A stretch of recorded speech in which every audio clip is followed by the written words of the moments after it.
Tonight we have to talk about Congressman Steve King.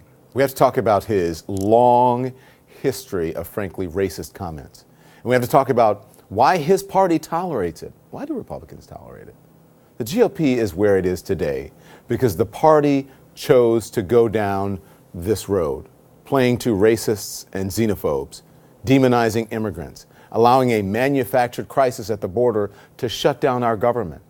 When you do that, what you get is someone like Congressman King, someone who feels emboldened to use language that's not a dog whistle, it's straight up hateful. It's a bullhorn. The latest was just this week when the congressman told the New York Times, quote, "White nationalists, white supremacists, Western civilization, how did that language become offensive?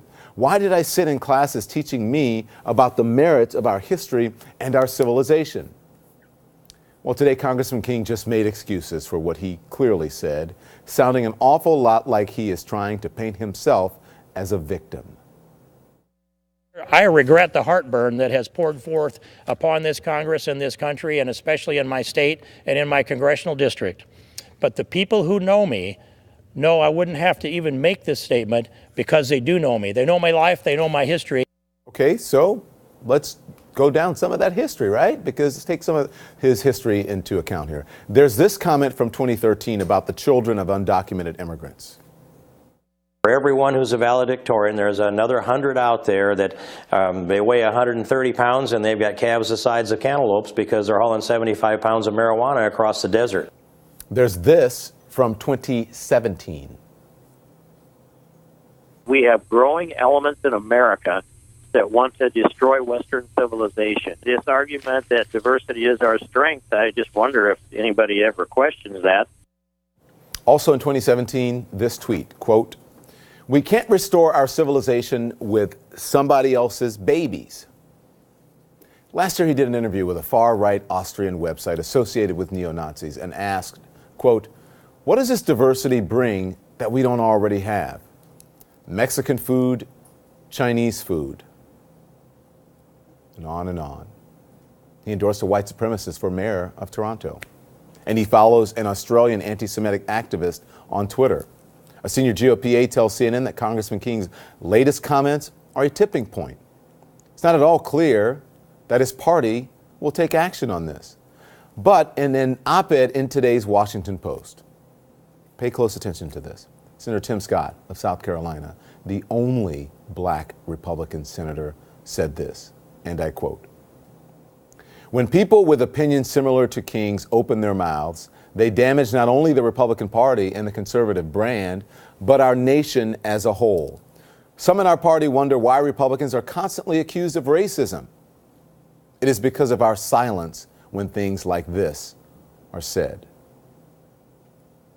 Bravo, Senator Scott. You are absolutely right. You can't have it both ways. You can't argue for a wall to keep migrants out without being accused of racism. And when it comes to the wall, Congressman King has out-Trumped Trump. There's this photo. It's from the early days of the Trump administration. Congressman King showing his own model of a wall to John Kelly just before he became the Secretary of Homeland Security. And this tweet, just a few months later, quote, "Congress will fund the wall. Trump will build a wall. It is a mandate from the American people. Honor the mandate from we the people." Like I said, this is a direction the GOP chose. And what you get when you do that is Donald Trump.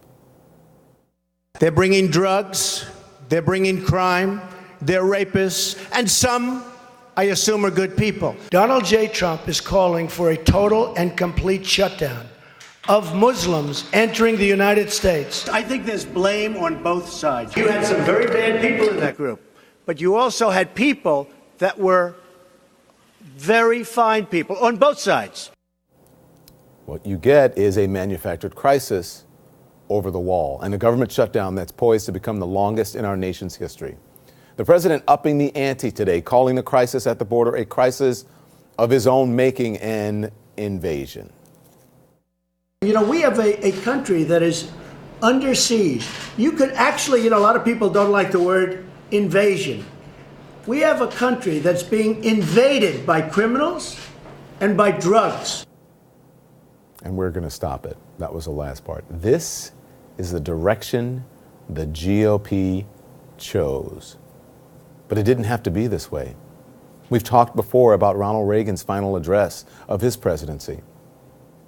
And I want you to listen to these are more wise words from the 40th president.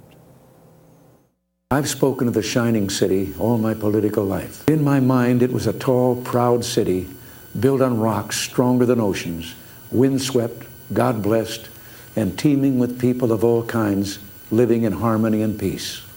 A city with free ports that hummed with commerce and creativity. And if there had to be city walls, the walls had doors, and the doors were open to anyone with the will and the heart to get here. My gosh, contrast that to the Oval Office speech just a few nights ago. Walls with doors, doors open to anyone with the will and the heart to get here. That sounds to me like making America greater. It's always been great.